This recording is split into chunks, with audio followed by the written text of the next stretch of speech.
Buenas tardes, amigos. Hoy tenemos una gracia muy, muy especial, un regalo que nos ha traído el Señor hasta Santa Cruz.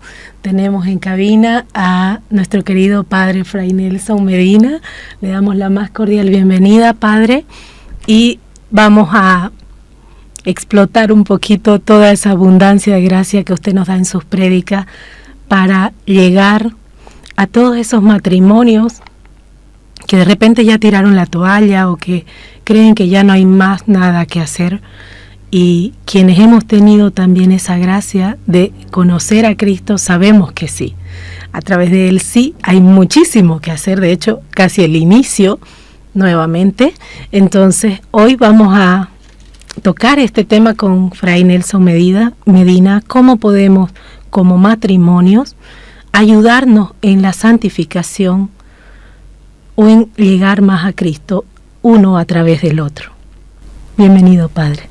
Muchas gracias, Lita, por esta invitación y un saludo a todos los que nos escuchan o nos ven. Yo creo que, como en tantas cosas en la vida, un primer paso que uno tiene que hacer es un examen de conciencia. ¿En qué sentido?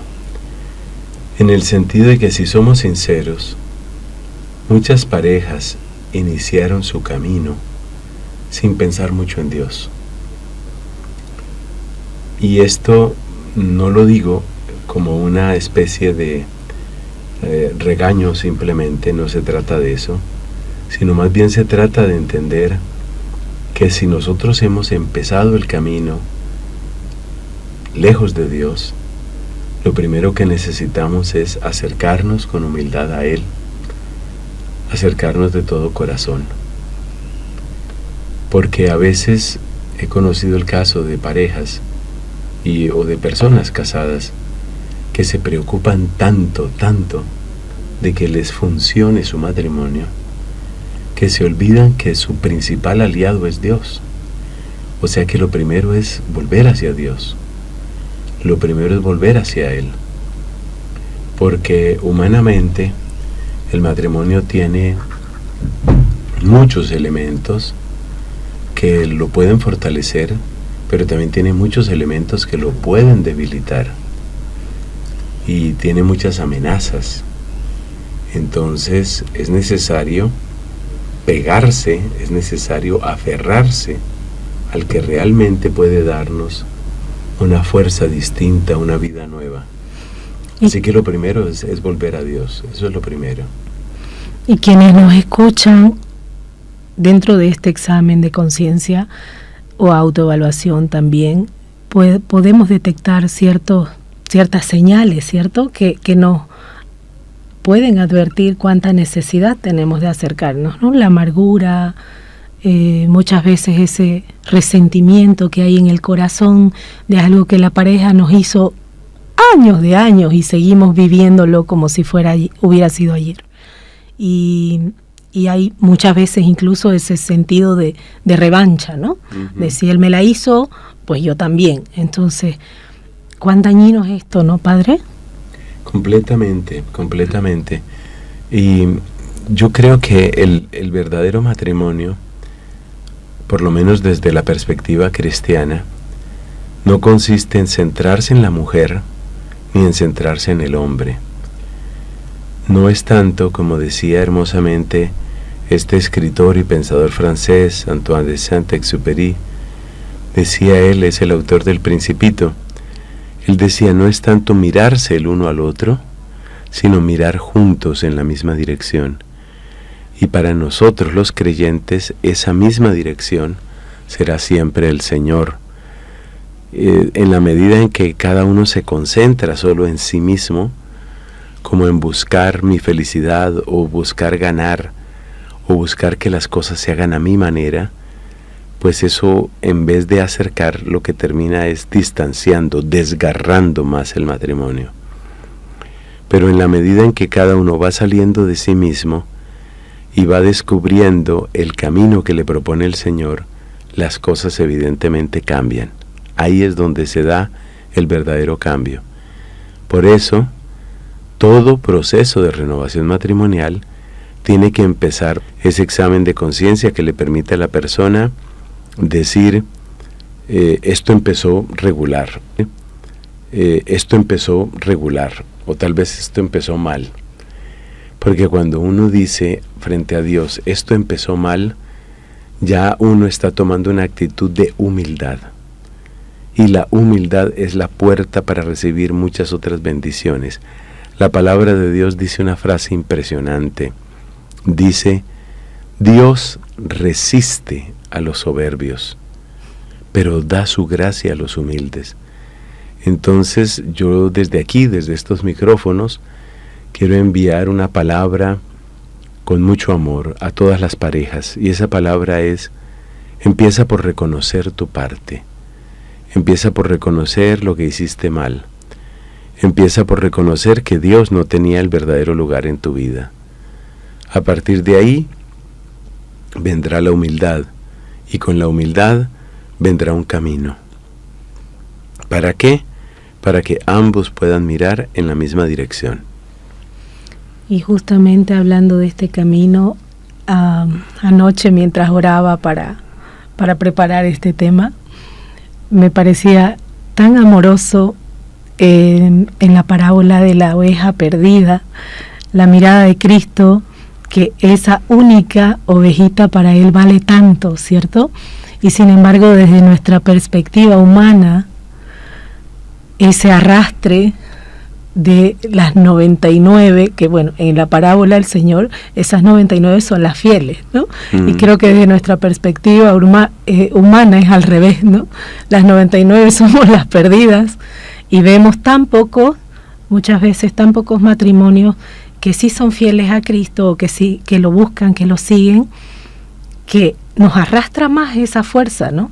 Del montón, o de lo que hace nuestro entorno social, y a pesar de que vemos que nos está haciendo daño, tanto individualmente como en pareja, seguimos esa corriente, ¿no? Entonces, ¿cómo, Padre, podemos de repente salir de ese camino?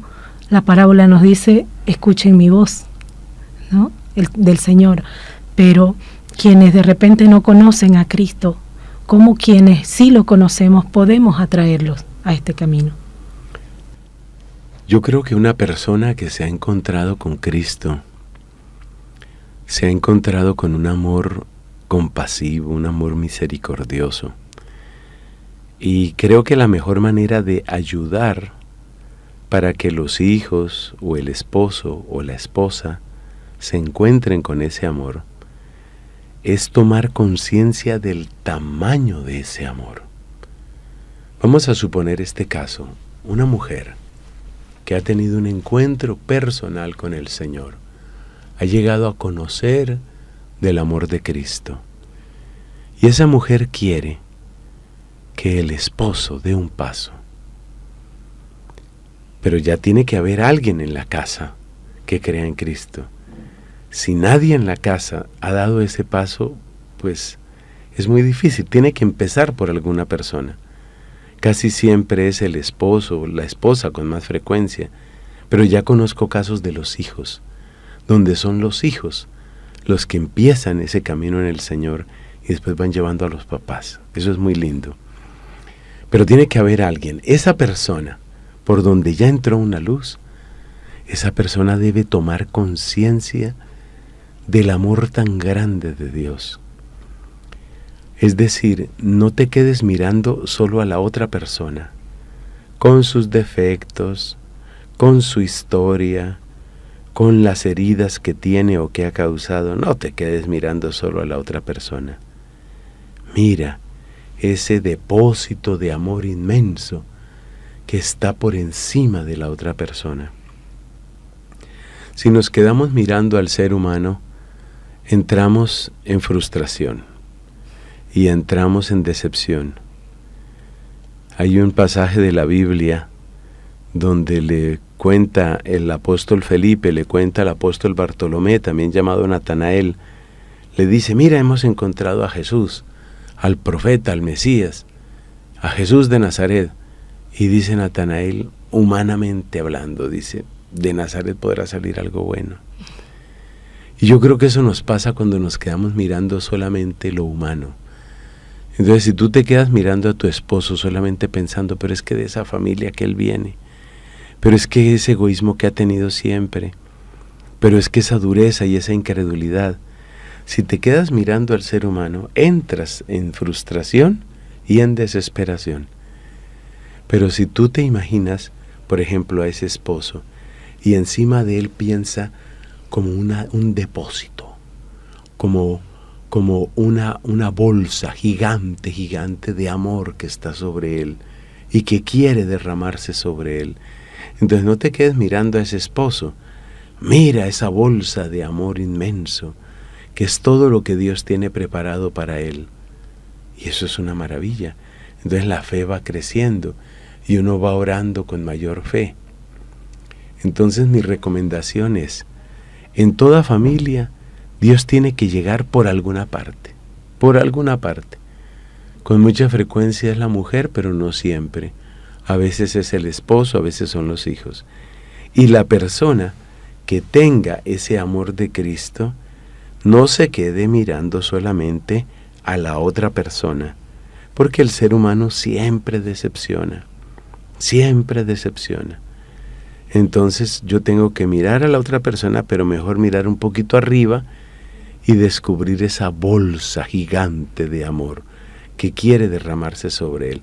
Entonces mi oración va a ser una oración creyente, una oración confiada, una oración que indudablemente va a tener un gran impacto, porque esa oración es una oración que no es la oración del miedo, sino la oración de la confianza, como la oración de un hijo, de una hija. Y esa oración es la que va dando, va propiciando la hora de Dios en esa persona. Y esa oración es la que también te va dando a ti la mejor actitud. Porque a uno se le daña la actitud con la gente cuando uno solo mira los defectos, cuando uno solo mira los errores. Si yo miro a ese hijo, a esa hija, a esa esposa, la miro siempre a través del lente de los defectos, nunca voy a tener esperanza en que cambie. Pero si yo miro a la persona y encima de ella veo la bolsa gigante del amor de Dios, entonces yo digo, ahí viene la hora de Dios. Y eso me da una actitud diferente para tratarlo. De manera que mi trato hacia la persona no sea desde la frustración, desde la amargura. La frustración y la amargura forman un ciclo que se repite. Algunos psicólogos hablan de una profecía autocumplida, que es un concepto muy interesante. ¿Qué es una profecía autocumplida? Imaginémonos que yo miro, por ejemplo en este caso, te miro y yo digo, yo creo que yo le caigo mal a esta persona. Yo creo que vamos a acabar peleando. Como yo tengo ese pensamiento, te trato de una manera ruda, desconfiada, porque yo tengo la idea de que vamos a acabar peleando. Y si yo te trato de una manera ruda y desconfiada, seguramente acabamos peleando. O sea que se me cumplió lo que yo pensaba, pero es que yo mismo propicié, yo empujé las cosas para que salieran como yo pensaba. Entonces eso sucede también en los matrimonios. Si yo miro a mi esposa y la miro a mi esposa y digo, no, esta mujer no sabe sino pedir, y no sabe sino alegar, y no sabe sino cansar, como mis ojos tienen esos lentes, entonces yo estoy produciendo en la otra persona lo que yo estoy mirando. Esta es una cosa interesantísima. Nosotros producimos en las otras personas lo que estamos mirando. Si alguien quiere buscarlo en internet, a veces eso se llama el efecto Pigmalión, para que lo busquen en internet, el efecto Pigmalión, que consiste en que nosotros vamos produciendo en la otra persona la manera como la miramos.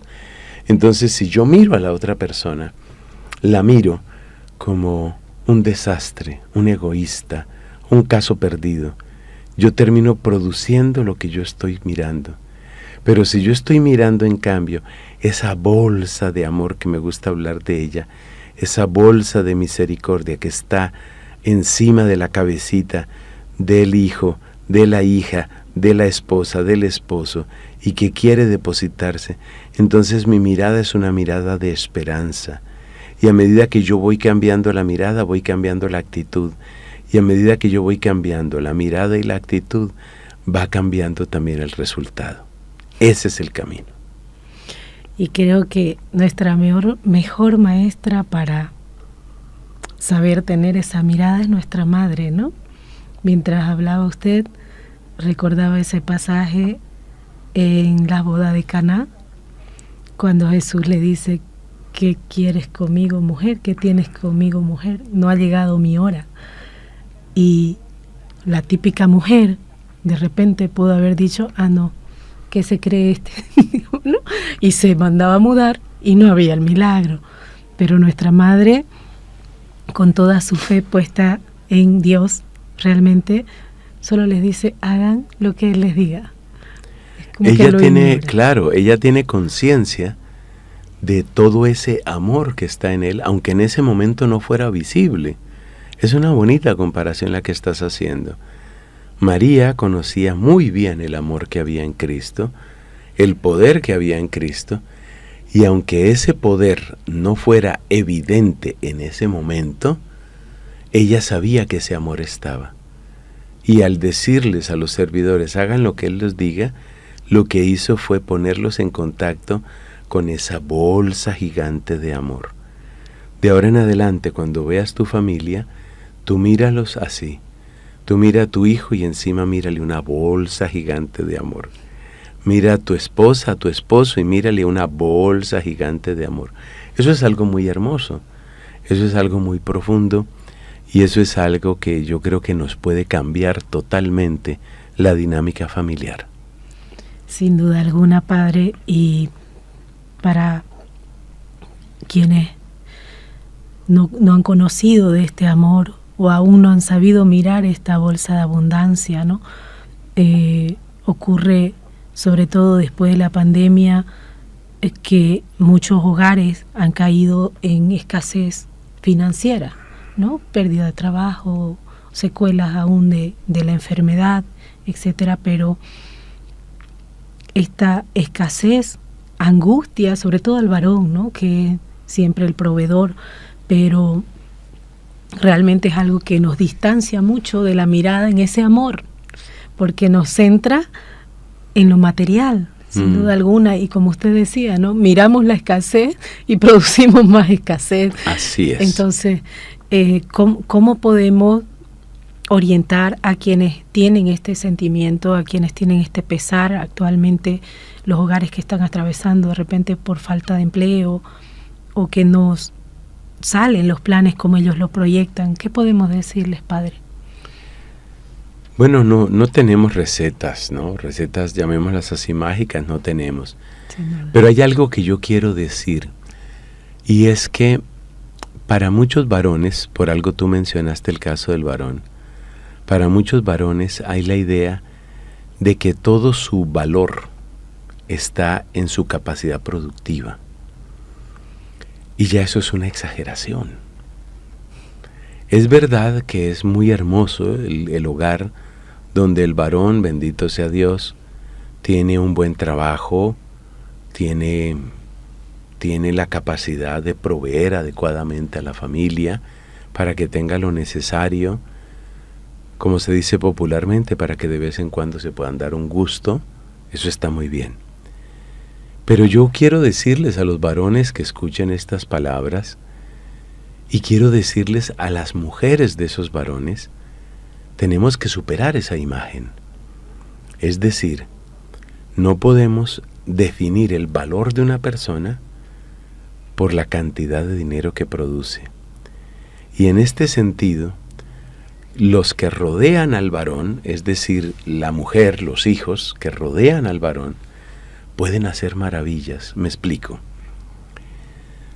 Si la mujer le hace sentir a ese hombre lo valioso que él es, aunque no esté en su máxima capacidad económica, pero le hace sentir lo valioso que él es, lo feliz que ella se siente de estar al lado de él, si le apoya en las iniciativas, si le ayuda a soñar, Porque no se nos olvide, hablando aquí concretamente de Santa Cruz, y sin quitar nada de otras regiones de Bolivia o del mundo, pero es que Santa Cruz es conocida por ser una de las regiones de mayor iniciativa empresarial en este país, y realmente es un ejemplo para muchos otros lugares.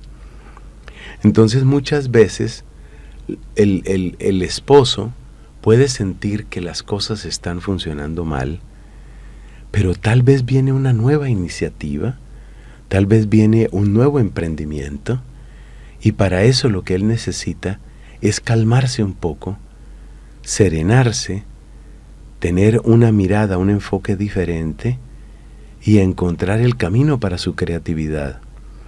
Entonces, una buena esposa, una esposa inteligente y creyente, va a acompañar al esposo en ese proceso.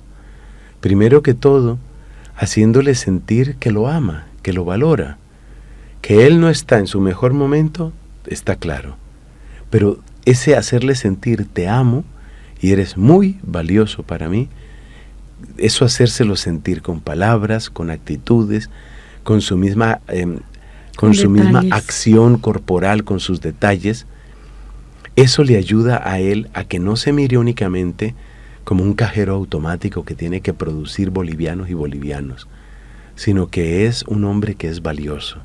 Eso le ayuda a él a serenarse, eso le ayuda a él a tener una perspectiva diferente de lo que él es y de lo que él vale.